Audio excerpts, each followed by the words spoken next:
Amém. Que Deus abençoe a todos os irmãos. Poder sentar. Obrigado, pastor Pantoja, por mais esta abençoada oportunidade. Hoje nós também queremos aqui divulgar a nossa Bíblia de estudo teológico, que nós publicamos pela Casa Publicadora Paulista, mas faremos isso no final. Vamos ler a palavra de Deus. Nós faremos aqui duas leituras. A primeira no livro do Êxodo, capítulo 20. Estarei lendo na Almeida Revista e Corrigida. Êxodo 20, até o versículo 16. Assim diz a palavra do Senhor. Então falou Deus todas estas palavras, dizendo: Eu sou o Iavé teu Elohim, que te tirei da terra do Egito, da casa da servidão. Não terás outros Elohims diante de mim. Não farás para ti imagem de escultura, nem alguma semelhança do que há em cima nos céus, nem embaixo na terra, nem nas águas debaixo da terra. Não te encurvarás a elas, nem as servirás, porque eu, o Senhor teu Deus, sou Deus zeloso, que visito a iniquidade. A palavra iniquidade quer dizer sem lei, dos pais nos filhos, até a terceira e quarta geração daqueles que me odeiam ou aborrecem. E faço misericórdia a milhares dos que me amam e guardam os meus mandamentos. Não tomarás o nome do Senhor teu Deus em vão, porque o Senhor não terá por inocente o que tomar o seu nome em vão. Lembra-te do dia do descanso para o santificar ou o consagrar. 6 dias trabalharás e farás toda a tua obra, mas o 7º dia é o descanso do Senhor teu Deus. Não farás nenhuma obra, nem tu, nem teu filho, nem tua filha, nem o teu servo, nem a tua serva, nem o teu animal, nem o teu estrangeiro que está dentro das tuas portas. Porque em 6 dias fez o Senhor os céus e a terra, o mar e tudo que neles há, e ao 7º dia descansou, ou seja, cessou todo o trabalho. Portanto, abençoou o Senhor o dia do descanso e o santificou. Honra teu pai e a tua mãe, para que se prolonguem os teus dias na terra que o Senhor teu Deus te dá. Não matarás, não adulterarás, não furtarás, não dirás falso testemunho contra o teu próximo. Até o 17. Não cobiçarás a casa do teu próximo, não cobiçarás a mulher do teu próximo, nem o seu servo, nem a sua serva, nem o seu boi, nem o seu martifone, nem o seu jumento, nem alguma coisa do teu próximo. Amém? Agora, nós vamos estar lendo Romanos 12. Romanos 12, 8 a 10. A ninguém devais coisa alguma, a não ser o amor, com que vos amei uns aos outros, porque quem ama aos outros cumpriu a lei. Com efeito, não adulterarás, não matarás, não furtarás, não darás falso testemunho, não cobiçarás. E se há algum outro mandamento, e há, sim, nós acabamos de lê-los todos, não é? Tudo nesta palavra se resume: amarás a teu próximo como a ti mesmo. Amados irmãos, só para início aqui, os primeiros mandamentos se referem a amar a Deus sobre todas as coisas. E a partir do mandamento honrar a teu pai e a tua mãe, até o final, esses mandamentos se referem a amar o teu próximo. Então, amar a Deus e amar o próximo é cumprir a lei. E a única coisa que nos faz cumprir a lei é o amor. E só ama quem faz renúncias. Quem não faz renúncias não ama. O nosso cristianismo ocidental está repleto de hipocrisia. Nós falamos que amamos, mas nós não cumprimos a lei. Se cumprimos a lei, então nós amamos.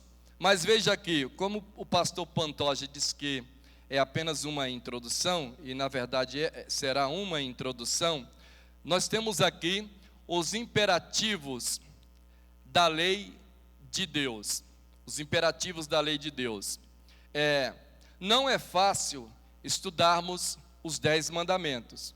Não é fácil estudarmos os 10 mandamentos. Por quê? Porque muitos cristãos e até pastores e teólogos têm uma mentalidade equivocada acerca da lei de Deus.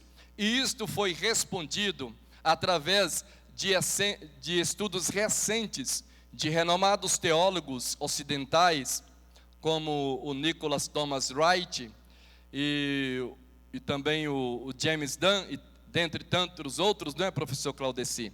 Eles estão nos oferecendo estudos exaustivos sobre essas questões.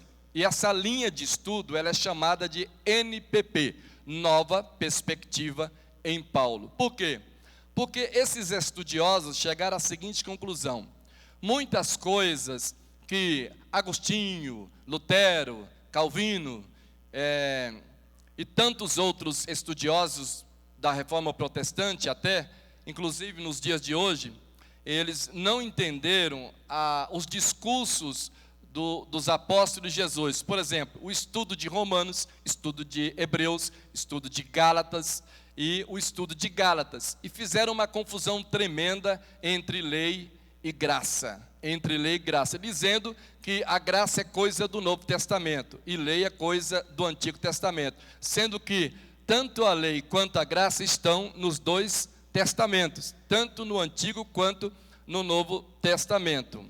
Muito bem, então veja, para estudarmos os 10 mandamentos, até mesmo o Antigo Testamento, nós vamos precisar investigar algumas áreas de estudos. Por exemplo, a antropologia e religião comparada, religião de Israel, hermenêutica do Antigo Testamento, sociologia do Antigo Testamento e também antropologia do Antigo Testamento e a exegese bíblica do Antigo Testamento.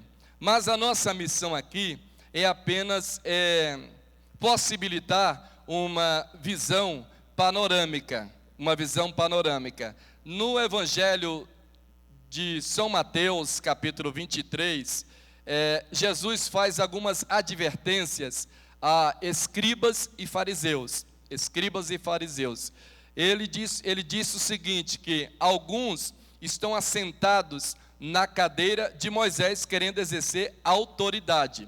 Então, quando nós lemos Mateus capítulo 23, as exortações de Jesus acerca da má interpretação da lei e também da sua prática, Jesus Cristo não está criticando, digamos assim, diretamente a lei de Moisés, ou seja, condenando a lei de Moisés, não. O que Jesus faz é uma crítica àquilo que nós chamamos de decretos rabínicos, o que pode ser chamado também de tacanotes. Os tacanotes são os decretos rabínicos, ou seja, as leis rabínicas que não tem nada de comum, nada a ver com a lei propriamente dita.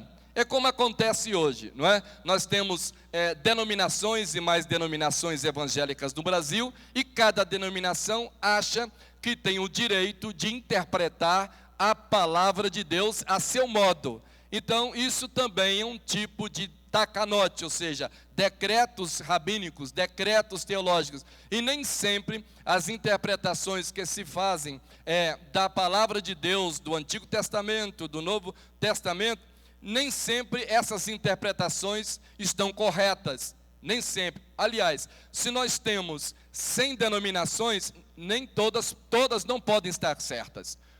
Uma tem que estar, ou todas estão erradas, ou nenhuma está certa, né? Mas não podem estar todas corretas. Não podem. Então, é um problema da hermenêutica. Mas o evangelho simples, ele é codificado pela palavra de Deus, ou seja, pela prática do amor cristão. Porque para você amar, não é necessário você fazer exegese bíblica, exegese teológica e ter cultura humana. Não, você simplesmente é necessário o quê? Nascer de novo. Nascer da água e do Espírito. Daí sim, você então vai amar. Então veja, então a palavra iniquidade significa o quê? Significa sem lei. Significa sem lei. Eu anotei aqui que é preciso fazer distinção entre lei moral e lei cerimonial, mas leis dietéticas, nós temos que fazer distinção. Quando o apóstolo Paulo escreve aos Romanos e também escreve aos Gálatas, e ele é crítico da lei, no sentido de mostrar qual é a verdadeira interpretação da lei, qual é a verdadeira exegese da lei. Então, Jesus Cristo, ele é a hermenêutica de toda a Bíblia. A hermenêutica, tanto do Antigo Testamento, quanto do Novo Testamento. Então, quando Paulo, ele critica os judeus e também critica os gentios, dizendo que ninguém é justificado pela lei, ele não está se referindo aqui aos 10 mandamentos. Paulo está falando sobre leis dietéticas e circuncisão. Inclusive, alguns autores colocam até o sábado no sentido literal. Por quê? Porque no Novo Testamento nós temos duas comunidades. Temos a comunidade messiânica e temos a comunidade judaica messiânica e a comunidade messiânica, a comunidade cristã. Então nós temos dois grandes líderes. Nós temos o apóstolo Paulo como líder da igreja gentílica e temos o apóstolo Pedro como líder da igreja judaica, certo? Então Paulo fez essa distinção, ou seja, tanto que em Atos capítulo 15, a igreja realizou o primeiro concílio eclesiástico para resolver essas questões entre lei e graça. Então a igreja decidiu em Atos capítulo 15 o quê? Decidiu que judeu continua seguindo os marcos sociológicos do judaísmo e os marcos legais do judaísmo. E os cristãos, as pessoas que se convertem a Cristo, ou que se converteram, os que haveriam de se converter, essas deveriam seguir apenas algumas recomendações dos apóstolos, está lá em Atos capítulo 15, e não seria necessário a observância, ou seja, a práticas de leis rígidas, ou seja, porque essas práticas são prioridades, ou seja, deveres exclusivamente da comunidade judaica. Então isso é bem entendido nos estudos bíblicos. Agora, acerca dos 10 mandamentos, todos os reformadores da igreja, como Lutero principalmente, Calvino, Zwinglio e até Simão Mino, que é o pai dos anabatistas, da reforma radical, e até Armínio na Holanda, todos eles eram de comum acordo que a lei de Deus não foi abolida no sentido de você não ter nenhuma responsabilidade prática, digamos, indireta, com a palavra de Deus. Por isso que nós lemos aqui em Romanos capítulo 12, dizendo o seguinte, que o crente que ama, ele cumpre a lei. O crente que ama, ele cumpre a lei. Então, nós temos alguns mandamentos importantíssimos acerca, por exemplo, Jesus, ele nos deu 2 mandamentos, que na verdade, dois mandamentos que resumem os 10 mandamentos, ou as 10 palavras. Alguns rabinos estudiosos dizem que não são apenas 10 mandamentos, mas 12 mandamentos. Se você lê Êxodo capítulo 20 com calma, com detalhe, você vai perceber que são 12 mandamentos, e não apenas 10 mandamentos, mas foram resumidos em 10 mandamentos, 10 palavras. Até parece que cada tribo de Israel tinha um problema relacionado a um determinado mandamento, não é? Então, nós temos aqui, por exemplo, eu acho que o mandamento mais complicado para muitos cristãos hoje é o 4º mandamento, mas não é complicado, ele é muito simples, mas é muito simples de ser entendido, acerca do sábado. Então, aqui nos 10 mandamentos, nós temos, por exemplo, não terás outros deuses, não farás para ti imagem de escultura, não te curvarás a elas. E temos aqui também tanto o resultado negativo quanto positivo, nos versículos 5 e 6. Ou seja, para os desobedientes, Deus então, Ele aqui promete uma visitinha espiritual, não é? Uma visitinha espiritual. E para aqueles que obedecem a Deus, Ele também promete aqui uma visitinha espiritual. Então, aqui Deus promete o quê? Deus promete, Ele diz que eu visito a iniquidade, ou seja, daqueles que me odeiam, daqueles que me desobedecem, mas também tem promessa, ou seja, Ele faz misericórdia com todos aqueles que guardam os seus mandamentos, porque o grande problema da igreja ocidental é achar que a graça elimina todo tipo de responsabilidade com a lei divina, principalmente aqui com os 10 mandamentos. Isso é chamado de antinomismo, ou seja, aqueles que são contra a lei de Deus, aqueles que não querem seguir a lei de Deus. Irmãos, Deus deu a lei para Israel, e a lei para Israel é eterna.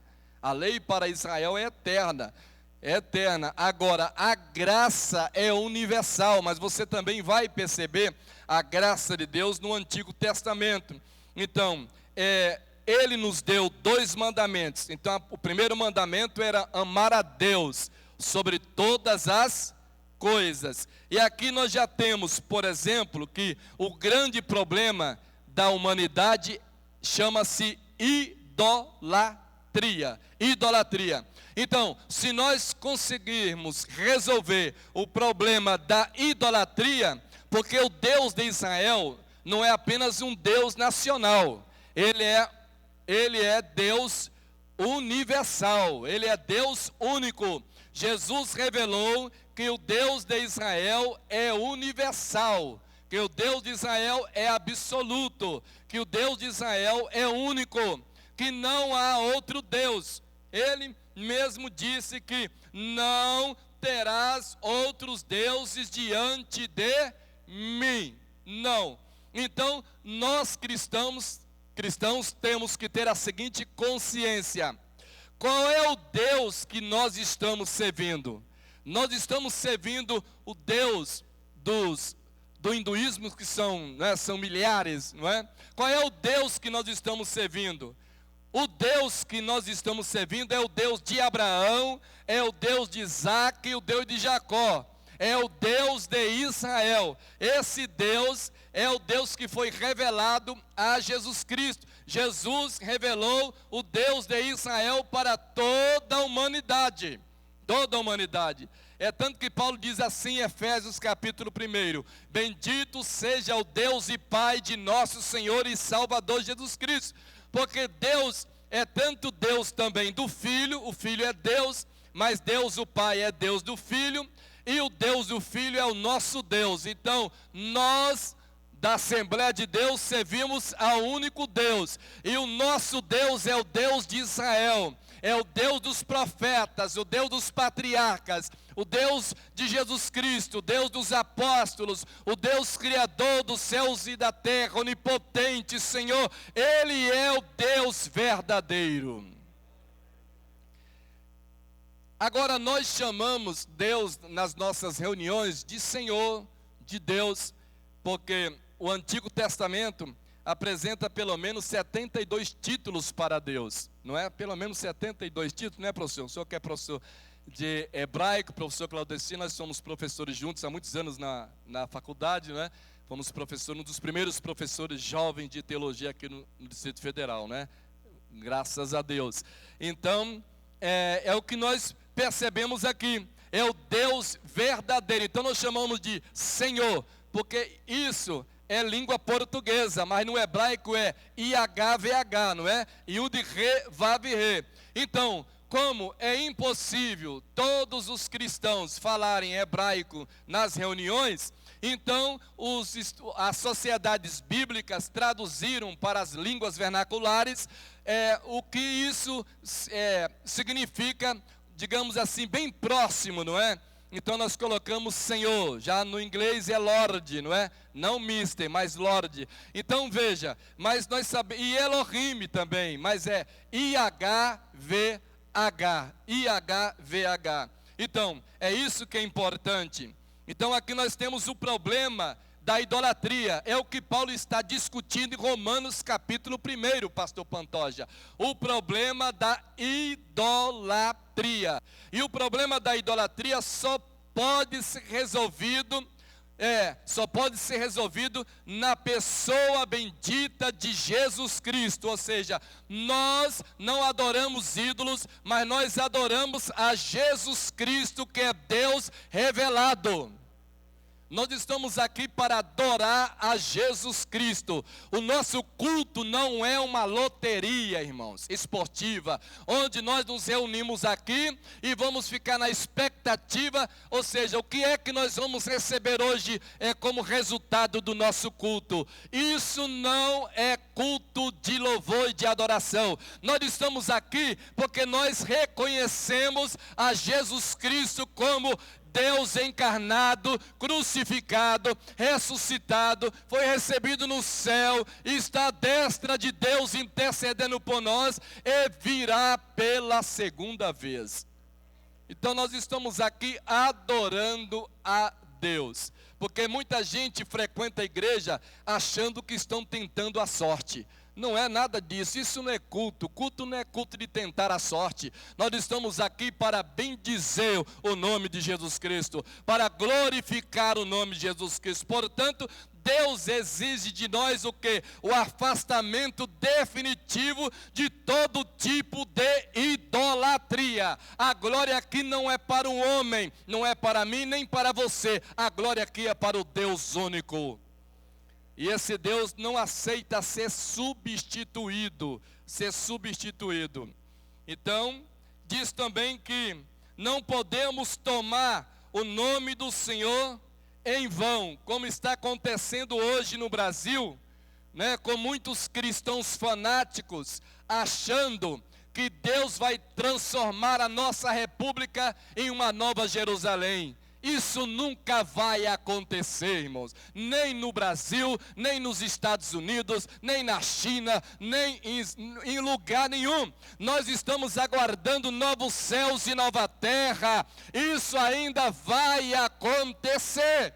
Mas existe, irmãos, um movimento fanático nesse país, achando que Deus vai transformar o Brasil numa nova Jerusalém. Isso é um equívoco espiritual, é um equívoco até psicológico, psiquiátrico, mas isso não vai acontecer. O que nós devemos fazer é, sim, orar pelas autoridades constituídas, orar pela paz no nosso país, e nós sabemos que Deus não é apenas Deus de Israel, Ele é Deus do Brasil, da Argentina, da Venezuela, é Deus da China, Deus da Rússia, Deus dos Estados Unidos. Deus é Deus de toda a criação, é Deus de toda a criação. Aí as pessoas ficam fazendo esses atos proféticos, o Brasil é do Senhor Jesus. Quem disse que nada é de Jesus, irmãos? Tudo, até o inferno pertence a Deus, porque Deus criou o inferno. Tudo pertence a Deus. Muito bem, mas eu quero fazer uma declaração aqui. Mesmo assim, eu sou bolsonarista, sou conservador. Amém? Mas não vim aqui fazer política não. Amém? Então veja só, não tomarás o nome do Senhor teu Deus em vão. Então, irmão, nós não podemos tomar o nome de Deus em vão. Não podemos. Ou seja, a igreja, ela é a partidária. Deus não tem partido, não é, pastor? Deus não tem partido, irmão. Nós temos. Deus não. Deus não tem partido. Deus, Ele abençoa tanto da esquerda quanto da direita. Ele é Deus tanto da esquerda quanto da direita. Quer a esquerda aceite ou não, a direita aceite ou não, Deus é Deus nos céus e na terra e no inferno, Ele é Deus. Por isso que Paulo, escrevendo aos Romanos capítulo 1, ele mostra que o problema da humanidade é a idolatria.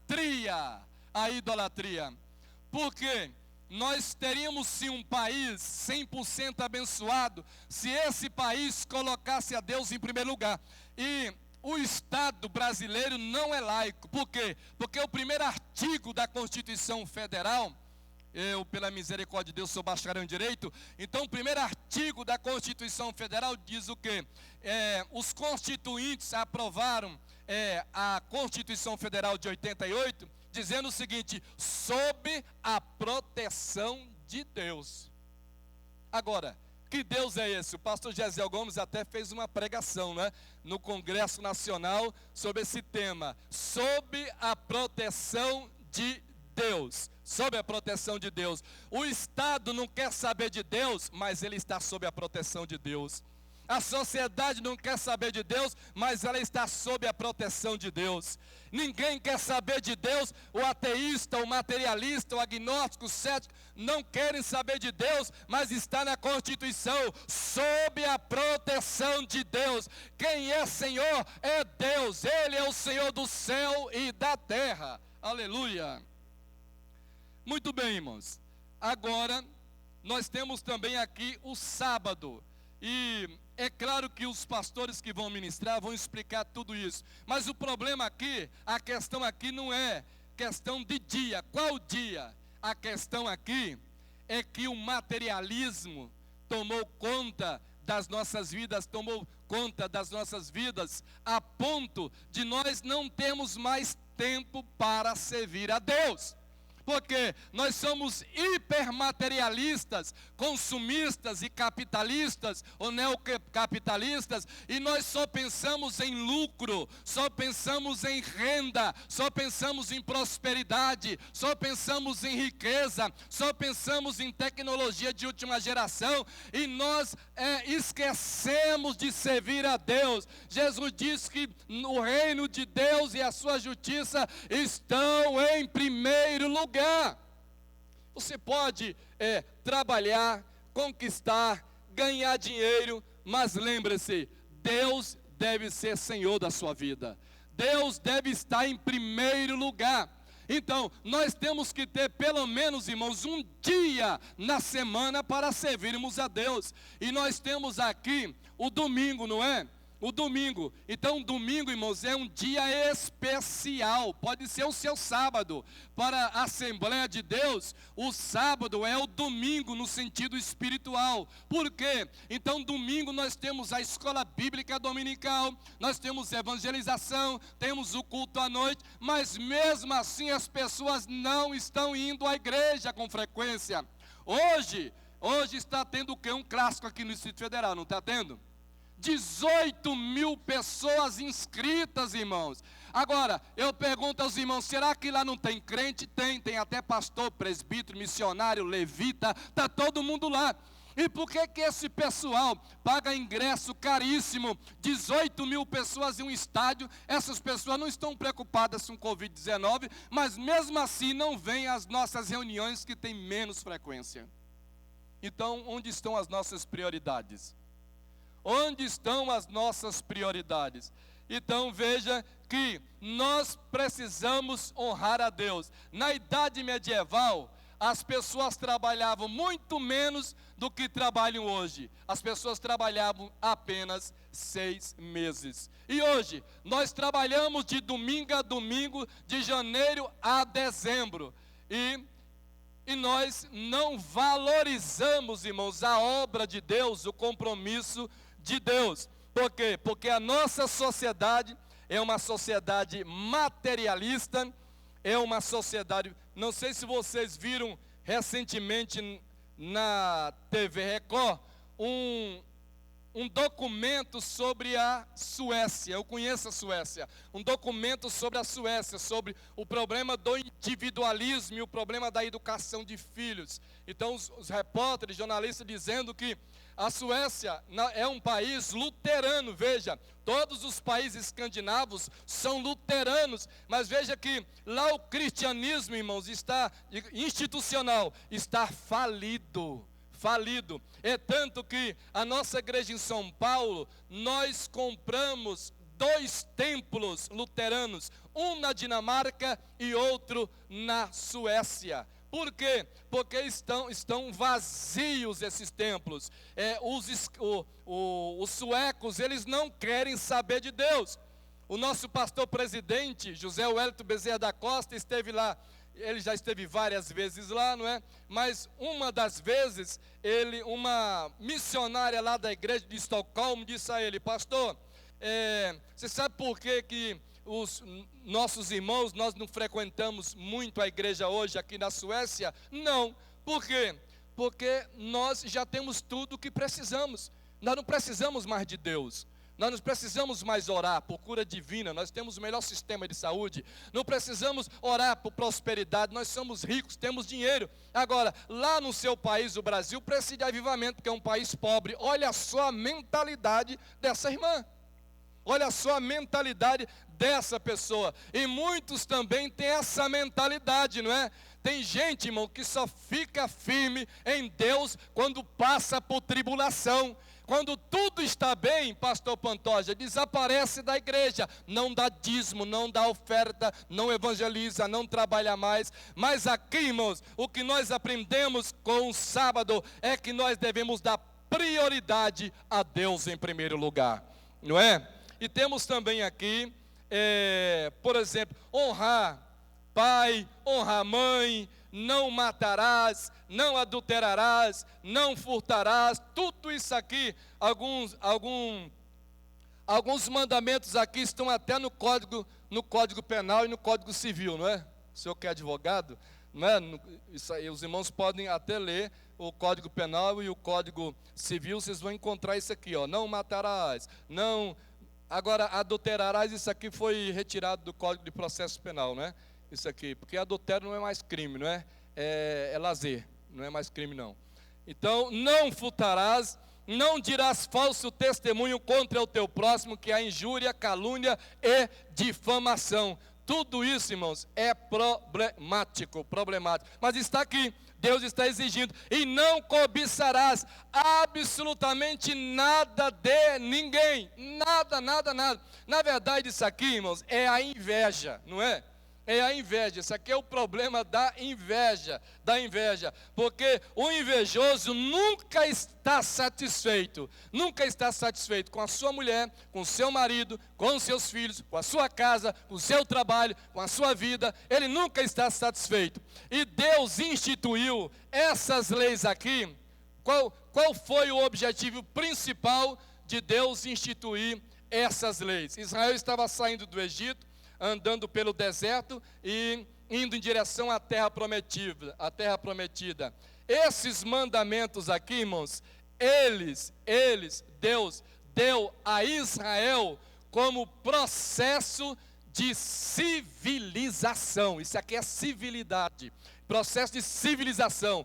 Ou seja, Deus estava construindo uma cultura, Deus estava construindo uma sociedade, um povo, uma nação. Então Deus deu a esse povo uma legislação. Ou seja, Deus está dizendo: olha, Israel, vocês agora têm uma legislação. E se vocês andarem segundo essas legislação, vocês serão abençoados. Da mesma forma hoje, irmãos, se nós andarmos segundo a palavra de Deus, o Evangelho de Jesus Cristo, nós seremos bem-aventurados e nós comeremos o melhor da terra. Eu acredito em prosperidade, acredito, mas a base da prosperidade é o amor. Se nós amarmos a Deus, amarmos uns aos outros, disse Paulo, nós então cumpriremos a lei de Deus. Portanto, sem amor é impossível cumprir cada mandamento de Deus. Cada mandamento de Deus. Mas se cumprirmos cada mandamento de Deus, nós sim podemos dizer que somos uma sociedade civilizada pelo Espírito Santo. Vou repetir, somos uma sociedade civilizada pelo Espírito Santo. Irmãos, eu trouxe algumas bíblias de estudos teológicos que nós lançamos